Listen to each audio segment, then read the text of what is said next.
ভারত জুড়ে চলছে বিকশিত ভারত সংকল্প যাত্রা। কর্মসূচির উদ্দেশ্য হচ্ছে ভারতবাসীদের কাছে সরকারি বিভিন্ন সুযোগ সুবিধা অনায়াসে পৌঁছে দেওয়া এবং 2047 সালের মধ্যে উন্নত সমৃদ্ধ ভারত গড়ে তোলা।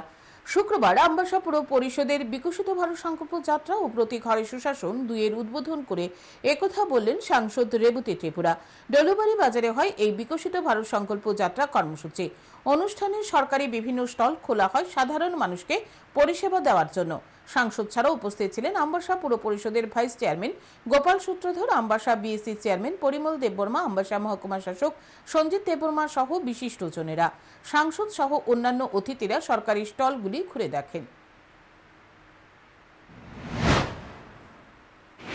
জনগণের অংশগ্রহণ যেমন আমরা আশা করছি, তেমনি মানুষ যাতে সুবিধা পায়, প্রশাসনের বিভিন্ন প্রকল্পগুলির সুবিধা পায়, সেই উদ্দেশ্যকে সামনে রেখে এই বিকশিত ভারত সংকল্প যাত্রা।